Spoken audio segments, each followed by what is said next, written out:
अफगानिस्तान हो, बांग्लादेश हो, अड़ोस पड़ोस के और देश हो, सब दूर। और आपने देखा होगा दुनिया में जब भी आतंकवाद की घटनाओं की खबर आती है तो थोड़े दिन में यह भी खबर आती है कि आतंकवादी या तो इस देश से गया था या तो आतंकवादी घटना करने के बाद ओसामा बिन लादेन की तरह उस देश में आकर के बसा था, वही उसका आश्रय स्थान बना था। ഈ ലോകത്തെ വിവിധ രാജ്യങ്ങളിൽ അത് അഫ്ഗാനിസ്ഥാൻ ആയാലും ബംഗ്ലാദേശ് ആണെങ്കിലും എന്ന് മാത്രമല്ല ലോകത്തെവിടെ ഭീകരവാദ സംഭവങ്ങൾ ഉണ്ടാകുമ്പോഴും ഈ നാടിന്റെ പേര്, ഈ രാജ്യത്തിന്റെ പേര് ചർച്ച ചെയ്യപ്പെടുന്നു, അതിന്റെ ഉത്തരവാദിയായിട്ട് കണക്കാക്കപ്പെടുന്നു. ഒന്നുകിൽ ഭീകരവാദികൾ ഈ നാട്ടിൽ നിന്ന് പോയി അവിടെ ഭീകരവാദ പ്രവർത്തനം നടത്തുന്നു, അല്ലെങ്കിൽ ഒസാമ ബിൻ ലാദനെ പോലെ ഭീകരവാദ പ്രവർത്തനം നടത്തിയതിനു ശേഷം ഈ രാജ്യത്ത് വന്ന് അഭയം തേടി അവിടെ ഒളിത്താവളമാക്കിയിട്ട് മാറ്റുന്നു. भाइयों बहनों, आतंकवाद कैसा होता है ये केरल के लोग भली भांति जानते हैं। हमारी केरल की बेटियों को आतंकवादी उठा करके ले गए थे नर्सिंग का काम करने के लिए, मानवता की सेवा करने के लिए। खाड़ी के देशों में हमारी केरल की बेटियां सेवा भाव से काम कर रही थी, आतंकवादी उठा करके ले गए। पूरा हिंदुस्तान बेचैन हो गया था, हमारी बेटियों को हम बचा पाएंगे कि नहीं बचा पाएंगे, उनके जीवन का क्या होगा, वो जिंदा बचेगी कि नहीं बचेगी, उनके मां बाप को हम क्या जवाब दे पाएंगे। चारों तरफ चिंता का माहौल था। लेकिन पूरा केरल, उसने देखा कि दिल्ली में बैठी हुई सरकार इतनी चौकन्नी थी, भरसक प्रयास किया, डिप्लोमेटिक प्रयास किया और मेरी केरल की उन बेटियों को सही सलामत उनके घर तक हमने पहुंचा दिया। കേരളത്തിലെ ജനങ്ങൾക്ക് ഈ രാജ്യത്തിന്റെ പ്രവർത്തനങ്ങളുടെ ദുരന്തം അനുഭവിക്കേണ്ടി വന്നിട്ടുള്ള ജനതയാണ്. കേരളത്തിലെ പെൺമക്കൾ, പെൺകുട്ടികൾ, ആയിരക്കണക്കിന് ആളുകൾ വിദേശ രാജ്യങ്ങളിൽ, ഗൾഫ് രാജ്യങ്ങളിൽ ആതുര ശുശ്രൂഷയ്ക്ക് വേണ്ടിയിട്ടുള്ള പ്രവർത്തനങ്ങളിൽ വ്യാപൃതരായിട്ടുള്ളവരുണ്ട്. കേരളത്തിലെ നഴ്സുമാർ ഗൾഫ് രാജ്യങ്ങളിൽ ഈ ഭീകരവാദികൾ ആ നഴ്സുമാരെ തട്ടിക്കൊണ്ടുപോയി അവരെ തടങ്കലിലാക്കി. അവർക്ക് ഈ രാജ്യത്തേക്ക് തിരിച്ചു വരാൻ സാധിക്കാത്ത സാഹചര്യം സൃഷ്ടിച്ചു. ഡൽഹിയിലെ കേന്ദ്രത്തിലെ സർക്കാർ അവരെ വിട്ടയക്കാൻ വേണ്ടിയിട്ട്, അവരെ മോചിപ്പിക്കാൻ വേണ്ടിയിട്ട് എല്ലാ മാർഗങ്ങളും ഉപയോഗിച്ചു, നയതന്ത്ര മാർഗങ്ങൾ ഉപയോഗിച്ചു, വിവിധ തരത്തിലുള്ള ചർച്ചകൾ നടത്തി. ആ ചർച്ചകളുടെയൊക്കെ ഫലമായിട്ട് അവർക്കാർക്കും ഒരു പോറൽ പോലും ഏൽക്കാതെ അവരെ സുരക്ഷിതമായി തിരിച്ചു കൊണ്ടുവന്ന് അവരുടെ മാതാപിതാക്കളുടെ കൈകളിലെത്തിക്കാൻ ഭാരതീയ ജനതാ പാർട്ടിയുടെ നേതൃത്വത്തിലുള്ള കേന്ദ്രത്തിലെ സർക്കാരിന് സാധിച്ചു. आतंकवाद ये मानवता का दुश्मन है। पूरे विश्व की मानव जात को मानवतावादियों ने एक होकर के आतंकवाद को परास्त करना ही होगा। और आतंकवाद के सामने न हिंदुस्तान झुका है, न हिंदुस्तान झुकेगा, आतंकवाद को परास्त करके रहेगा। ഭീകരവാദം മനുഷ്യത്വത്തിന്റെ മുഴുവൻ ശത്രുവാണ്. ഭീകരവാദത്തിന് മുന്നിൽ ഒരു വിട്ടുവീഴ്ചയും ചെയ്യാൻ ഭാരതം തയ്യാറല്ല. ഭാരതം അതിന്റെ മുന്നിൽ മുട്ടുമടക്കുന്ന പ്രശ്നമില്ല, മുട്ടുമടക്കില്ല, മുട്ടുമടക്കാൻ ഉദ്ദേശിക്കുന്നില്ല. भाइयों बहनों, इन दिनों पूरे देश में एक आक्रोश का माहौल है।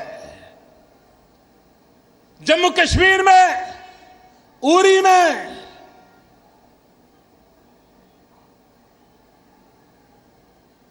हमारे पड़ोसी देश ने जो एक्सपोर्ट किए हुए टेररिस्टों ने हमारे 18 जवानों को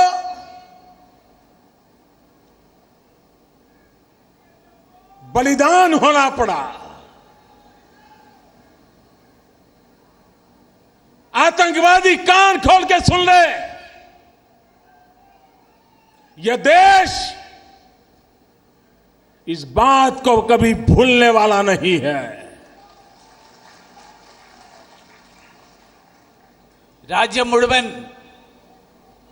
ആശങ്കയുടെ അസ്വസ്ഥതയുടെ ഒരു സാഹചര്യത്തിലാണിന്ന്. ജമ്മു കാശ്മീരിലെ ഉറിയിൽ നമ്മുടെ അയൽ രാജ്യം, ആ അയൽ രാജ്യത്തിന്റെ സംരക്ഷണത്തോടുകൂടി പിന്തുണയോടുകൂടി എത്തിയ ഭീകരവാദികൾ സൈനിക ക്യാമ്പ് ആക്രമിച്ച് 18 സൈനികരെ കൊലപ്പെടുത്തി. ഒരു കാര്യം അവർ ഓർമ്മിക്കണം, ഇതിന് ഒരു കാരണവശാലും ഭാരതം ഇതൊരിക്കലും മറക്കാൻ പോകുന്നില്ല. ഇതിനൊരിക്കലും ഇതിനെ അതിൻ്റെതായിട്ടുള്ള രീതിയിൽ ഇതിന് മറുപടി പറയാൻ ഭാരതം എന്നും തയ്യാറായിരിക്കും. मेरे प्यारे भाइयों बहनों, पिछले कुछ महीनों में 17 बार ये पड़ोसी देश ने जो टेररिस्ट एक्सपोर्ट किए थे, 17 बार अलग अलग गुट, कभी 4 की संख्या में, कभी 6 की संख्या में सीमा पार करके इन फिदायिन हमलावरों ने इसको तहस नहस देश को करने का प्रयास किया। लेकिन हमने पिछले कुछ ही महीनों में इन 17 प्रयासों को विफल किया। लाइन ऑफ कंट्रोल के पास ही इन फिदायिन हमलावरों को मौत के घाट उतार दिया। पिछले कई वर्षों में इतने कम समय में सबसे ज्यादा 110 से भी ज्यादा आतंकवादियों को हमारी सेना के जवानों ने मौत के घाट उतार दिया। കഴിഞ്ഞ കുറച്ച് മാസങ്ങൾക്കിടയിൽ 17 തവണ, ചിലപ്പോൾ 4 പേര്, ചിലപ്പോൾ 5 പേര്, അങ്ങനെ ചെറിയ ചെറിയ സംഘങ്ങളായിട്ട് അതിർത്തി ഭേദിക്കാനുള്ള ശ്രമങ്ങൾ ഈ ഭീകരവാദികളുടെ ഭാഗത്ത് നിന്നുണ്ടായിട്ടുണ്ട്. പക്ഷെ നമ്മുടെ സൈന്യം അങ്ങനെയുള്ള ഓരോ പരിശ്രമത്തെയും, ആ പരിശ്രമത്തെ അതിനെ സമർത്ഥമായി നേരിട്ടുകൊണ്ട് അതിനെ പരാജയപ്പെടുത്തുകയുണ്ടായി. കഴിഞ്ഞ ഈ 17ഓളം ഇത്തരത്തിലുള്ള പരിശ്രമങ്ങൾ, ഈ ശ്രമങ്ങൾ, അതിൽ 110 ഈ ഭീകരവാദികളെ, 110ഓളം ഭീകരവാദികളെ അവരെ വധിച്ചുകൊണ്ട് അവരെ കാലപുരിയിലേക്ക് അയക്കാൻ ഇന്ത്യൻ സേനയ്ക്ക് സാധിച്ചിട്ടുണ്ട്. इन संभवित 17 भयंकर घटनाओं से देश को बचाने का महान काम हमारे देश के जाबाज जवानों ने किया, सुरक्षा बलों ने किया, सीना तान करके लड़ाइयां लड़ी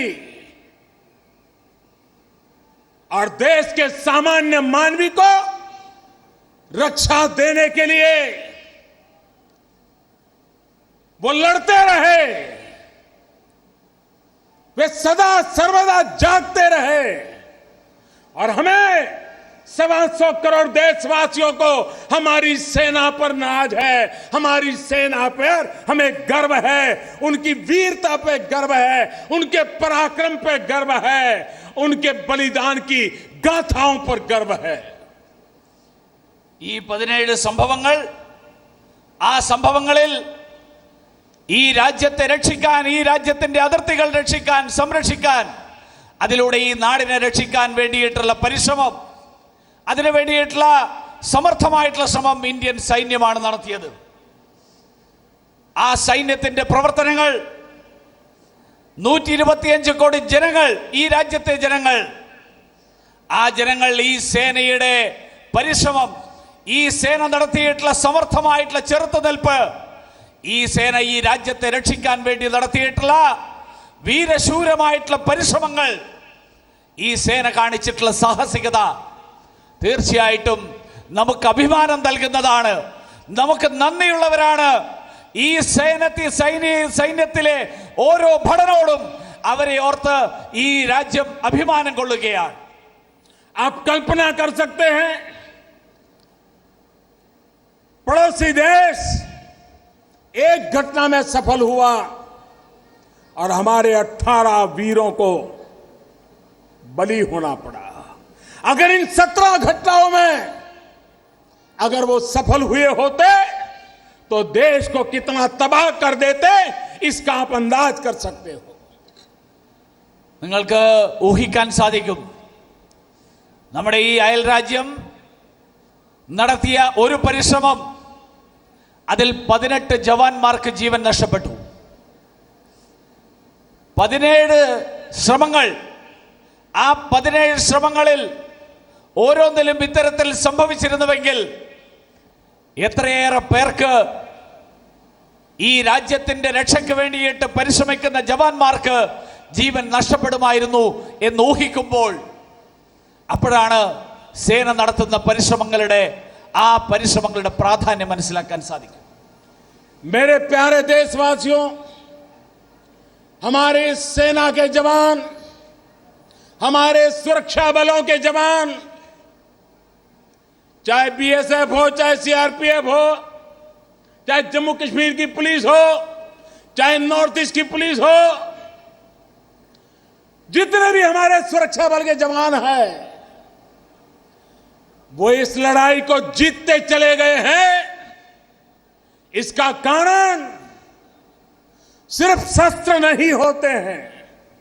जवानों के लिए शस्त्र तो खिलौना होता है, लेकिन जवानों की शक्ति देश का मनोबल होता है.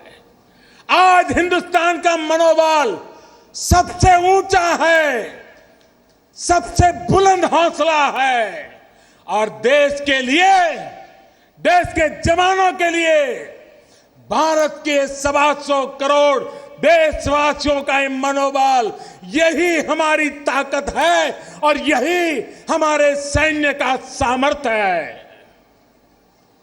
പ്രിയപ്പെട്ട നാട്ടുകാരെ, സേന നടത്തിയിട്ടുള്ള ഈ പരിശ്രമങ്ങൾ, അത് BSF ആണെങ്കിലും CRPF ആണെങ്കിലും ജമ്മു കാശ്മീരിലെയോ വടക്ക് കിഴക്കൻ സംസ്ഥാനങ്ങളിലെയോ പോലീസ് സംവിധാനമാണെങ്കിലും അവർക്കെല്ലാവർക്കും തന്നെ ഇത്രയും സമർത്ഥമായിട്ടുള്ള രീതിയിൽ, ഇത്രയും ഫലപ്രദമായിട്ടുള്ള രീതിയിൽ ഈ ഭീകരവാദികളെ നേരിടാൻ സാധിച്ചിട്ടുള്ളത് അവരുടെ ആയുധങ്ങളുടെ ബലം കൊണ്ട് മാത്രമല്ല. ആയുധങ്ങൾ ജവാന്മാരെ സംബന്ധിച്ചിടത്തോളം കളിപ്പാട്ടങ്ങളാണ്. അവർക്ക് ശക്തി നൽകുന്നത് ആയുധങ്ങൾ മാത്രമല്ല, ഈ നാട്ടിലെ ജനങ്ങളുടെ മനസ്സിന്റെ പിന്തുണയാണ്. ഇന്ന് ഈ നാട്ടിലെ ജനങ്ങളുടെ മനസ്സിന്റെ പിന്തുണ, ആ മനസ്സിന്റെ ശക്തി ഏറ്റവും ഉയർന്ന രൂപത്തിൽ ഈ നാട്ടിലെ ജവാന്മാരോടൊപ്പമാണ്. ആ മനഃശക്തിയാണ് ഈ രാജ്യത്തിന്റെ അതിർത്തികൾ കാക്കുന്ന നമ്മുടെ പ്രിയപ്പെട്ട ജവാന്മാർക്ക് വിദേശ ശക്തികളുടെ ആക്രമണങ്ങളെ, അതിക്രമങ്ങളെ സമർത്ഥമായിട്ട് നേരിടാൻ അവർക്ക് പ്രേരണ നൽകുന്നത്. पड़ोस के देश के नेता, उनके हुक्मरान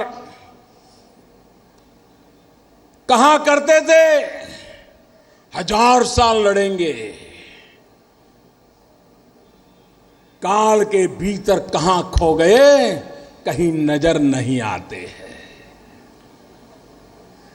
ഈ അയൽ രാജ്യത്തിന്റെ ചില നേതാക്കന്മാർ പറയുമായിരുന്നു, ഞങ്ങൾ 1000 വർഷത്തെ യുദ്ധം ചെയ്യാൻ തയ്യാറാണ്. എവിടെ പോയി അവരുടെ യുദ്ധവീര്യം? അവരുടെ പരാക്രമം മുഴുവൻ ഈ കാലത്തിന്റെ ചവറ്റുകൊട്ടയിലേക്ക് വലിച്ചെറിയപ്പെട്ടിരിക്കുകയല്ലേ? और आज के हुक्मरान आतंकवादियों के आकाओं के लिखे हुए भाषण पढ़ करके कश्मीर के गीत गा रहे हैं. ഇപ്പോഴവിടുത്തെ നേതാവ് ഭീകരവാദികൾ എഴുതിയ പ്രസംഗം വായിച്ച് കാശ്മീരിന്റെ പാട്ടുകൾ പാടുകയാണ്. मैं आज यहां से सीधा सीधा पाकिस्तान की आवाम से बात करना चाहता हूं। उन हुक्मरानों से जो आतंकवादियों के आकाओं के लिखे हुए भाषण पढ़ते हैं। दुनिया को उनसे कोई अपेक्षा नहीं है, लेकिन मैं आज यहां से पाकिस्तान की आवाम से बात करना चाहता हूं। ഞാൻ ഇവിടെ നിന്ന് നേരിട്ട് പാകിസ്ഥാൻ ജനതയോട് സംസാരിക്കാൻ ആഗ്രഹിക്കുകയാണ്. ഭീകരവാദികളുടെ പ്രസംഗം വായിക്കുന്ന ആളുകളെ കുറിച്ച് കൂടുതലൊന്നും പറയേണ്ടതില്ല. അവരെക്കുറിച്ച് ലോകത്തിന് അറിയാം. അതുകൊണ്ട് ഞാൻ അതിനെക്കുറിച്ച് പറയുന്നില്ല. പകരം പാകിസ്ഥാനിലെ ജനതയോട് സംസാരിക്കാൻ ആഗ്രഹിക്കുക. मैं पाकिस्तान की आवाम को याद दिलाना चाहता हूं कि 1947 के पहले आपके पूर्वज भी इसी संयुक्त हिंदुस्तान की धरती को प्रणाम करते थे, इसी को अपनी मिट्टी मानते थे। और उस हिसाब से आपके उन पूर्वजों की याद दिलाते हुए मैं आज आपसे कुछ बातें कहना चाहता हूं. അവരോട് പറയാൻ ആഗ്രഹിക്കുകയാണ്, പാകിസ്ഥാനിലെ ജനതയോട് 1947 മുൻപ് നിങ്ങളുടെ പൂർവികർ അന്ന് ഒരുമിച്ച് നിന്നിരുന്ന വിഭജനത്തിന് മുൻപുള്ള ഈ നാടിനെ പ്രണമിച്ചുകൊണ്ടാണ് നിങ്ങളുടെ പൂർവികർ ജീവിച്ചിരുന്നത്.